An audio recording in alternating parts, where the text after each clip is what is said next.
Welcome to Shooting Straight with AMNF.com. I'm Frank Miniature, the editor-in-chief of the NRA's America's First Freedom.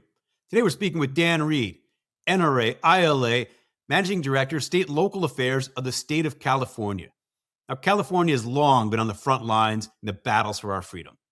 And we can't retreat from those battles, partly because there are so many gun owners in that state and all citizens of this great nation matter, but also because any legislation passed there or legal battles won or lost, can and do impact other parts of this nation. So we have to stay engaged. And that's a battle, Dan, you've been in for a very long time. But before we get started on all these important issues, tell us a little bit about yourself and what got you started in this struggle for our Second Amendment protected freedom. Sure. Thanks, Frank. Dan Reid, I'm the Managing Director of State and Local Affairs within ILA. So ILA has several divisions, and it runs our political and policy shop for the National Rifle Association. And so I'm in charge of our state and local division. We have a team of lobbyists that are spread out throughout the country. We have lobbyists in every state. And so I oversee that whole lobbying team that goes in and affects state level policy and as well as participates in state level elections. Before becoming the managing director of state and local, I was the Western Regional Director. I spent about 12 years lobbying out here in the West. So I lobbied in Hawaii, California, Nevada, Arizona, Utah, and spent some time in Oregon. But I'm born and raised in California. I went to UCLA, went to law school at University of Pacific McGeorge, and made my way to the NRA. It was something that is a personal passion of mine, being a gun owner in California. We've always really had a tough go at it, right? Especially in the last 25, 30 years, where there's been this just paralyzing grip on freedom when it comes to your Second Amendment rights in the state. And really, my interest came during law school. We spent weeks talking about the First Amendment when we were in our constitutional law class. We spent weeks on this, and we spent weeks on the Fourth Amendment and Fifth Amendment.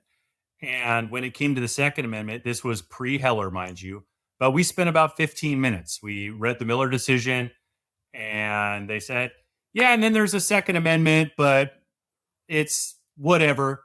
Moving on, let's go talk about the Fourth Amendment. Let's go talk about the Fifth Amendment. Let's talk about the 14th Amendment. So at that time, I was getting into a little bit of competitive shooting and hunting, and went out and I had purchased my first gun around that time. First gun that I had bought. I grew up shooting a little bit with my parents.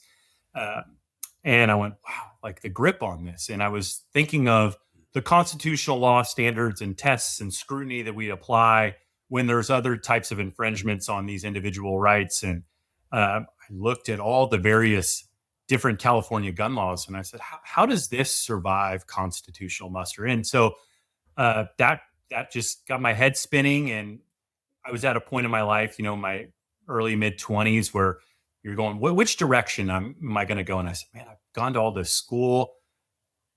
I want to do something with the Second Amendment. And so I cold called NRA and found out about ILA and found a way to get involved and interned for a little bit. Left, went into private practice law for a couple of years, and had an opportunity to come back and do state level lobbying. And I've been here ever since. And it's been really a blessing to work for the association, to serve our members. Being a member myself before I ever got a job with NRA, it's really it's something that we need a voice in these state capitals to make sure that gun owners are being represented. Right. Well, watching legislation in Sacramento, which I know is a part of your position, and then I would imagine interacting with legislators, what's that like? I mean, what percentage get the Second Amendment and this freedom? I mean, I know there's a lot of gun owners in California. What percentage get you? And tell me a little bit about those people you deal with that really don't. There's California obviously has a bad rap, and it's well-deserved when it comes to our Second Amendment rights and how they treat it. And during the time that I was working in California and was directly responsible for the state, you saw this attitude in the legislature, right?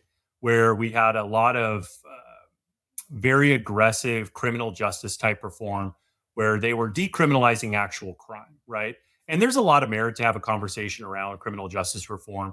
However, this went so far where there was an idea that they weren't going to create any new felonies for a while, or they were looking at how to not have people in prison. They were trying to get rid of private prisons and this whole narrative.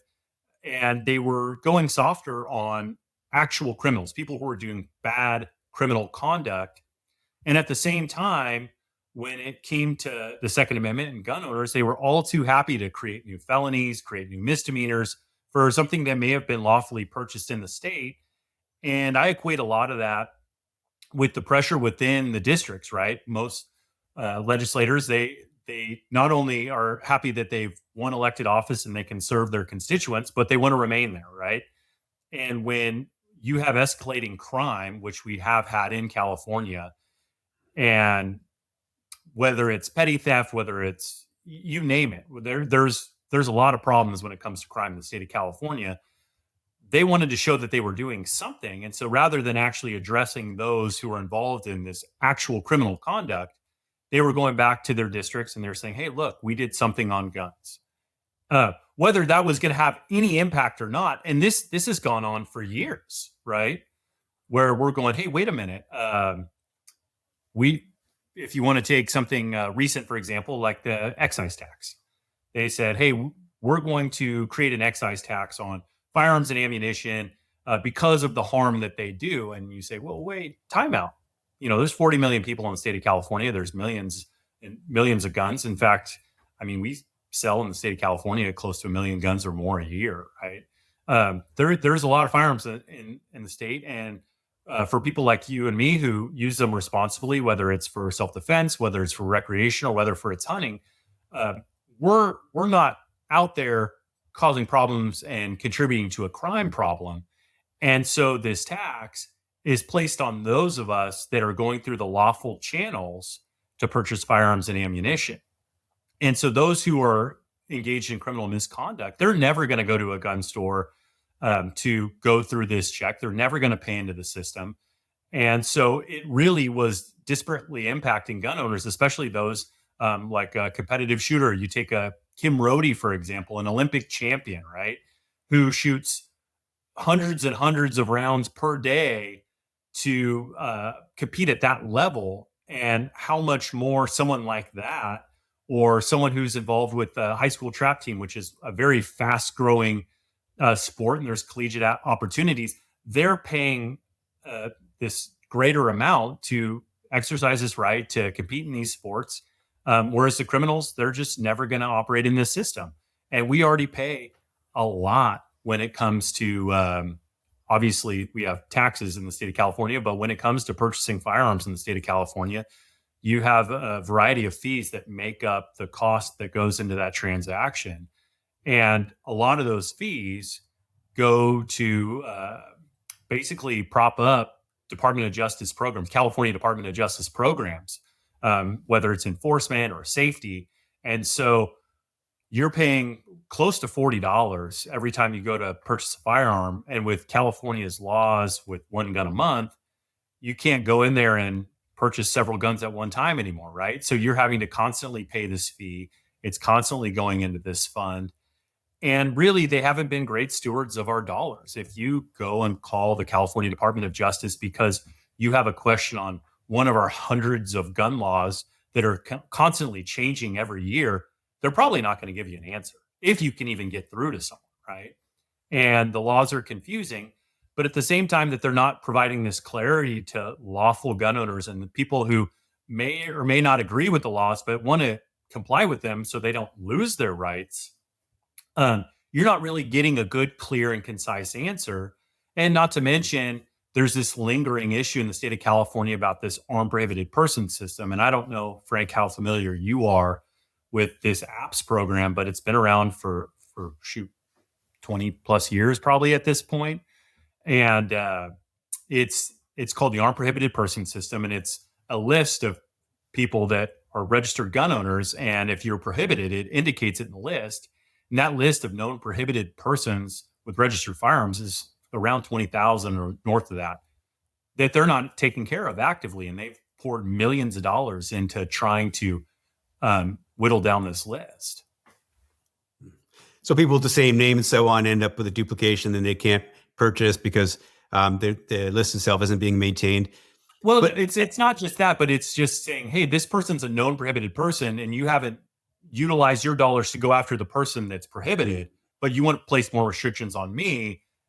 Are you really being a good steward of our dollars? And if we have an entire bureau of firearms within the California Department of Justice, they should be able to provide me clear answers on what's legal and what's not legal, right? They should be able to make that easy for gun owners rather than the gun owner really having to go through, dissect the code. And California is a little bit unique when it comes to firearms from other states that I've worked in, and that I've seen my team work in, where not only are you going to have a statutory change, but a lot of times there's a regulatory component that goes along with it. And that's a whole story in itself about how some of those regulations have been promulgated. Generally, we see them done in an emergency fashion at the 11th hour. And so it can be very challenging for gun owners to really get a good firm grip on what's legal and what's not at times. well, your state is so overly focused on the law abiding instead of the criminal element, but it seems like that shifted a little in the last election. Definitely. I think that we're seeing this this point where the public is fed up with the rampant crime problems that we've seen, and they look at propositions that have been passed in various legislation. So in this most recent election, the 2024 election, there was a proposition on the ballot, Prop 36, that walked back a lot of those soft on crime policies, and it passed overwhelmingly despite opposition from the governor. And it passed with somewhere in the 70% range of support to, hey, let's start actually enforcing these laws. Let's actually go after these criminals. Let's not give them a pass. As we've seen, crime is not just, it ranges from car break-ins all the way to these retail theft rings that you've probably seen on the news nationwide that has caused tons of stores in the state of California to close down. If you look at San Francisco, that was once this shopping destination for a lot of people. A lot of those flagship stores that were there have shut up shop. They're not dealing with it anymore. It's rotting your downtowns in California and in other parts of the country, but especially right now in California. In fact, I've seen a couple of stories recently of people who were arrested who were serial shoplifters, and they can't believe they're suddenly going to face felonies, potential felonies over these crimes. Right. I mean, and what gave them that idea to think that this was somehow okay, right? At the end of the day, in society, things have a cost for a reason, and someone has to bear that cost. And if you have an escalation of retail theft, that's going to cost more to the store, more to the manufacturer, this, that, and the other thing, and it's going to contribute to higher costs, right?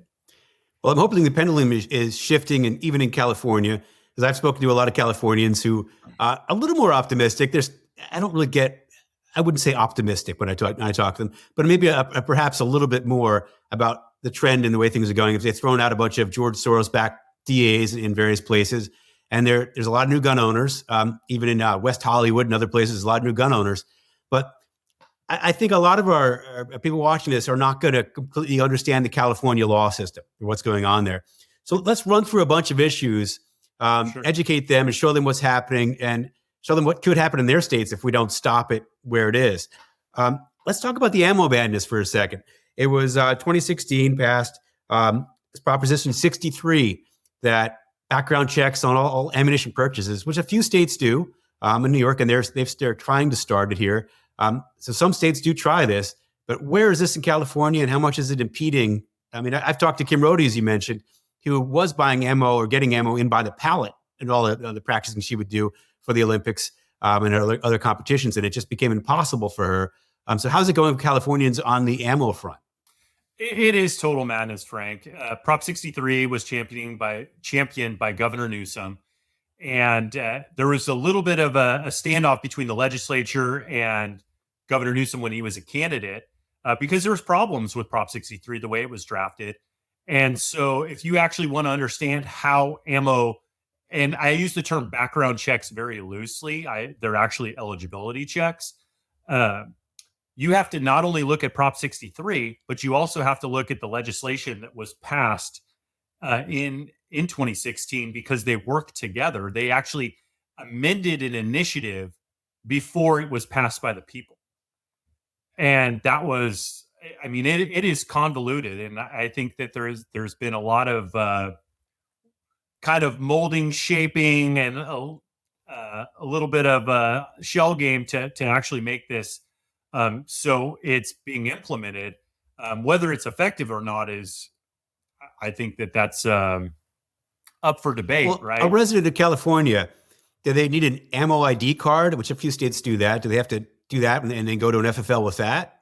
No. So actually, I reference them as not background checks, but eligibility checks. And so what they didn't realize, even though we testified to this in committee and at different things, is you can't use NICS for an ammo eligibility check. NICS is very specific, and California, being a point of contact, does ping NICS. But so since they can't actually utilize that background check system, what they do is they look first. There's a couple different categories, right? You have a standard, basic, and then another type check. But they want to know if you're a registered gun owner, right? Because that allows you to look at that app system I referenced earlier in our segment. So what they do is, if you're a registered gun owner, you appear in what's called AFS, which is the Automated Firearms System. If you appear there, then you're going to appear in apps, and apps is going to say whether you're ineligible or not. And so that's the lowest cost fee, but they're not actually running a background check. They're just pinging their systems to see whether you appear there, whether you're a resident, whether you have registered guns, and whether you passed a background check at some point. So it is more of an eligibility check, but remember, this is exclusive to residents. When you look at residents, can we buy ammunition out of state? Yes, but we can't bring it back in, right? There's all these little nuances of incidental transfers and this and that, but you can't bring ammunition back into the state. Now, a non-resident can bring all the ammunition into the state they want, because really they can't go through the systems because California doesn't have the ability to really check them. It's such a dumb way of fighting crime. I just don't understand. I realize this is not what it's about. It's about controlling the citizenry and blaming the law-abiding citizens who happen to own guns or want to exercise their freedom for the crimes of people. The whole thing's ridiculous. Well, no doubt. I'm just wondering, if someone walks into a store, is it working? Can they actually get cleared in a timely manner and get their ammunition? I will say that that initially it was wildly problematic. There was a really good article in the Sacramento Bee, one of the local papers out here. They talked about the level of denials, right? Because they were making sure your ID was exactly how it appeared. And so if your record in the AFS said Frank lives on Main Street and you lived on Main Circle, or you name it, there was some level of discrepancy there, or you were actually a junior on your ID, but you weren't a junior in the system, they were rejecting, right? And there was countless stories of CCW holders, law enforcement, you name it, who were getting denied on these technicalities. And then also there was some issues with law enforcement who were buying it in their private capacity, because oftentimes law enforcement doesn't have their physical address on their ID for various safety purposes. They might have a PO box or something of that nature. But, NRA, we recognize that this was going to be a problem from the get-go, and we've been funding litigation on this. We mentioned Kim Rohde. She's the lead plaintiff in the Rohde case that challenges Prop 63's ammunition restrictions. That case has been proceeding along for years now, and we just had some oral arguments about 2-3 weeks ago on this case, and it's continuing to go. But a lot of these cases, when it comes to Second Amendment litigation, were filed before the Bruin decision came out, and there had been some rulings, and then they got remanded back down to be consistent with the Bruin ruling, and then there was some stalling, especially in the Ninth Circuit, because another NRA-funded case, the Duncan case, which is related to magazine capacity, all these cases were stayed pending the Duncan decision. So it's caused this delay on some resolution there. As I said, what a stupid way of fighting crime, which of course is not what it's about at all. It's about abusing the law-abiding gun owner. So let's jump to the handgun roster. As a non-Californian myself, I'm confused by it. Only a certain number of guns can be on it. And for a new gun to be placed on it, a gun has to be taken off of it. Tell us about this. Sure. So the roster, again, this has this 20-year history. The original idea behind it was they wanted to go after so-called Saturday night specials, right? They said, hey, there's these cheap crime guns, as they called them, and they wanted to try and basically limit the number of handguns that were offered for sale. So it started off with something as simple as drop tests, right? Is if this gun's so cheap, it's probably not going to have certain specifications. So we can implement these standards. Well, over the course of the years, they've added more and more uh, standards that go with this: loaded chamber indicator, magazine disconnects, various different features to have on guns that don't necessarily go towards the idea of safety, right? In fact, we look at our law enforcement guns and they do not have magazine disconnects because that is not something that law enforcement wants on their firearms, right? So law enforcement's generally been exempt from this list. And then the most recent ad was in 2000, I think it was 2007, was the idea of microstamping. However, that was not actually implemented at that time because the technology was encumbered by a patent. And the purveyor of this technology was going to receive royalties for the microstamping technology. And so that goes against what can be implemented as a mandate in state law. But ultimately, that was added in 2012, and the original legislation in law required microstamping on two distinct places on the case, right? And so it was the idea that you were going to, if a firearm was used in a crime, they could go find the shell casings, put them under a microscope, and say, "Oh, it's registered to John Doe." And they'll just go over there and they'll say, "Hey, John Doe, you were involved in crime. We have this shell case. This gun's registered to you. You know, case closed. Who needs Columbo, right?" Uh, and Well, it's predicated on the idea that the lawful gun owner is the problem, which is so provably untrue. oh, absolutely. And that the gun wasn't stolen, or that someone who was going to be involved in crime wouldn't somehow manipulate this in any fashion. And No, if I you could actually defeat it with look a nail file. exactly nail file, or I mean, you and I both know firing pins do break, right? And if there was a study done at UC Davis at one time when this technology was being debated, and the reliability of it isn't great, right? Over the course of time, a firing pin's going to wear out, and you don't always get a clean, distinct mark. And that was the idea behind the two distinct placements. Um, they have since amended that portion of the mic of the roster. There's been some litigation on it, and ultimately, uh, they've shifted where microstamping is on the code, right? And so there's another section of microstamping that's going to go into effect in, I think it's 2028. But there is pending litigation out there on this, and it at the end of the day, it's impacting law-abiding citizens again, right? Criminals aren't operating in the system. They don't care about the roster. They don't care where they get their firearms, right? They're not getting them through the lawful channels. And so something like this is not impacting them. The people that are getting the short end of the stick are the law abiding. We take a very popular pistol model like a Glock. The most current model of Glock you could get is a Glock Generation 3, right? And if you think about the evolution of Glock over the course of time, we've gone to Gen 4, Gen 5, Gen X. I mean, it's light years away, but that list, they have started adding some additional models, but you referenced the one on and a couple come off. That's been some of this tinkering that's gone along with this list. Again, the focus is on the wrong people, right? Well, I think all of America shook their heads, even the non-gun owners, when Kamala Harris said she had a Glock and couldn't tell you what it was. Given California was, who knows, right? Well, we've talked a little bit about law and order and how it is shifting in California.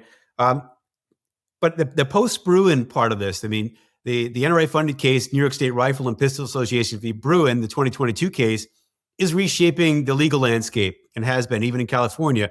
Well, you tell me, how's that touching California?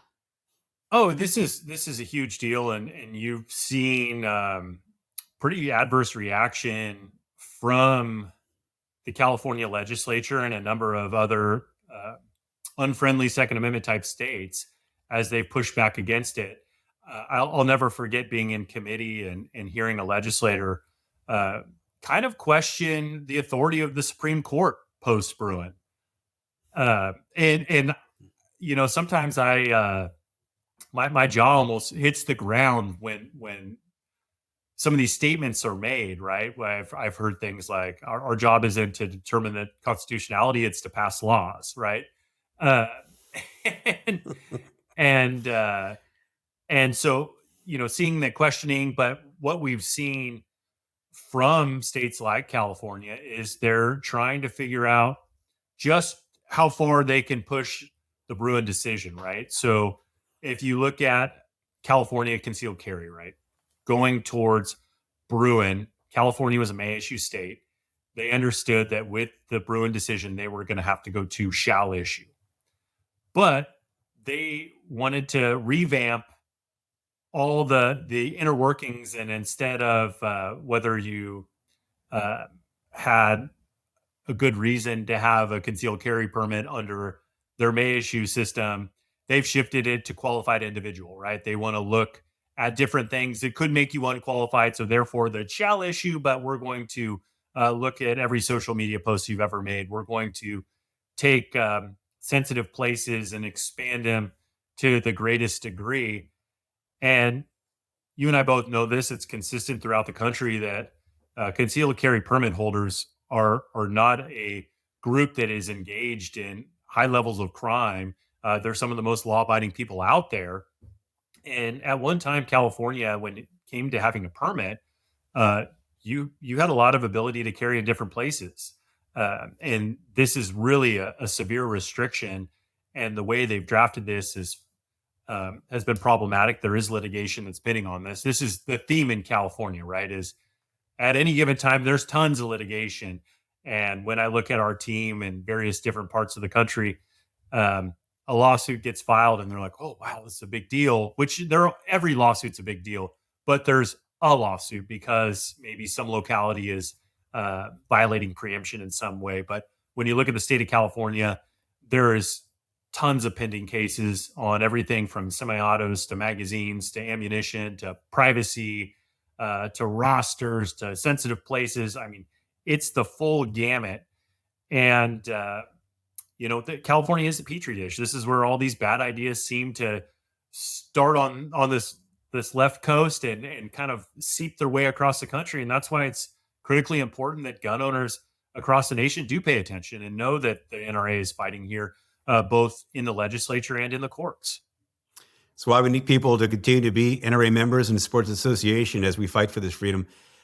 Sensitive place restrictions, of course, really came out of New York and spread to California, so it can go that way too, I suppose. But California is right there on it as well.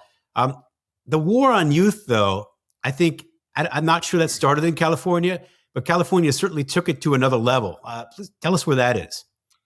Sure. So you're referencing the youth advertising ban, right? And so California has I want to be careful saying this, has exhausted what they can do on the law-abiding citizen, but we know that they'll never be exhausted, right? And there's just never enough. And so what the shift has been that we've seen is this going after the culture of firearms, right? Whether it be hunting, whether it be competitive shooting, as we've seen them go after gun shows, closing them down on certain county properties, closing gun shows down on state property. And meanwhile, if you look at this, and this is something that we've communicated with legislatures throughout, whether a transfer of a firearm is taking place at a county fairgrounds, a state fairgrounds, a gun show on private property, the laws still apply. It doesn't just become a free-for-all. And in California, we have a mandatory 10-day waiting period on all firearm purchases, even if you have a concealed carry permit. And so if you go to a gun show, you win a gun at a dinner, you don't have the ability to run the background check, pass, and take it home with you that day. You have to wait the 10 full days. So they've done things like that, getting after these cultures to try and disincentivize people from having gun shows where you don't really have the ability to go and say, gosh, this is something I really would like. This suits me well, and be able to take it home in any reasonable manner, regardless of whether you've But passed. you But couldn't now even communicate with youth that there was a competition, that you were encouraging a yeah, skeet so shooting that's competition, what have you. where I was going with this is so now they want to go after the next generation, right? And so they put this they passed this law that said you can't run anything that may be appealing to youth when it comes to firearms, right? It's going after, and so it greatly impacted camps, youth shooting sport or competitions, et cetera, and it carried a hefty fine. Now there was some litigation on that. There has been some success, and it's been walked back considerably, but it still goes with the mindset that they're going to try and bankrupt companies through any means possible or limit the means of communication so that people can't find out about it. They can't be trained. They can't go take hunter safety. There's been a lot that's gone on in this, and it's really going at the culture, right? They want to try and erase that ability, that interest, and where you and I hold this right so precious. And I don't know when you were first exposed to hunting or shooting sports, but probably as a youth, right? As we're going out and we're trying different things. And so trying to cut off those avenues was really the goal of the legislature here. It wasn't grounded in some level of public safety. They may say that, mind you, but really it was going after the culture of people who lawfully use firearms for recreation, self-defense, and sport. There was a little bit of a victory on this, wasn't there? There's some pushback on this law. There was, yeah, there was litigation. There was two lawsuits that were filed on it. NRA was a party to one of them, and there's been a considerable walkback on it. Well, see, I've got this huge list here I'm trying to go through with you because it's complicated, all the things they're trying to do to us, and how many of these bad ideas get projected out across the nation. It isn't bad enough that we have there's 40 million Californians. I'm not sure how many millions of gun owners in California, but many. So we went through sensitive place restrictions and micro stamping. We've gone through. What else are you seeing on the horizon that you're worried about, or is it more of the same? We've seen this throughout. We've seen more restrictions on storage. We've seen how I think I've lost count of how many different variations of so-called assault weapons type bans. As you know, California went from Roberti Roost to the 2-feature to the single feature to, you know, they keep moving the ball on where this is at.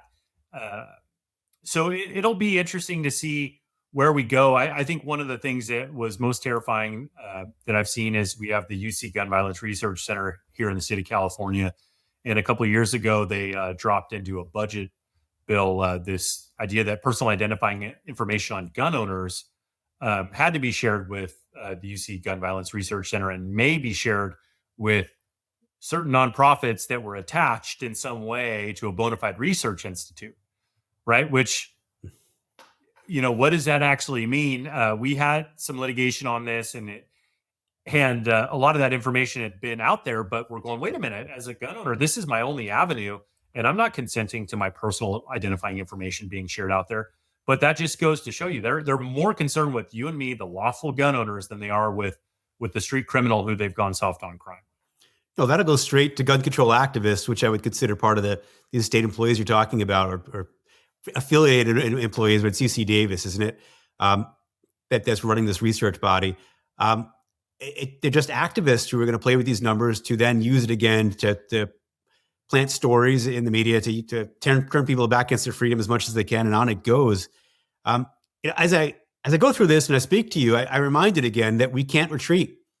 That California is of course a very important state. All states are, but it's very important. There's a lot of people there. It's a petri dish, as you said, for ideas to come out. But we can't retreat from it. We got to fight these battles there and fight them wherever they do pop up. So, thank you for that. I'm hoping, as a last question for you, as you've been in this fight for a long time now, are you hopeful as we go? There's so many new gun owners. A lot of them are Californians. Were you more hopeful now or not? You know, I think that if you start to get negative, then you're going to lose sight of just what we need to do as gun owners, as Americans, to preserve these precious freedoms that set America apart as a country, and So don't get discouraged by this. And there is change. And I think that this last election, you saw people who felt like their voices had been lost really were able to get out there and participate. And at times, I think one of the discouraging things in California is it's a huge state population wise. Small legislature, though, if you look at the actual number of people, if you look at the other state legislatures, when California has a population that's around 40 million, and we have 40 state senators and 80 assembly members, right? So there's roughly a million people per Senate district. That's more than a congressman represents, right?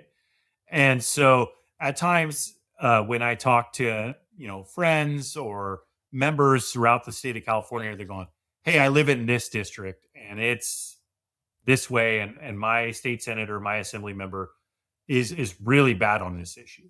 But I always encourage people, your vote matters, because in the legislature, there is a different mindset with legislators. I mentioned they want to get back into office if they win by 50 points or if they win by 5 points, right? And so it's important that you push back, that you call your legislator if they're getting hundreds or thousands of phone calls into their district or emails about a bill. When you get our ILA alerts, we make it very easy for members and gun owners to participate in the political or the legislative process. There is an impact.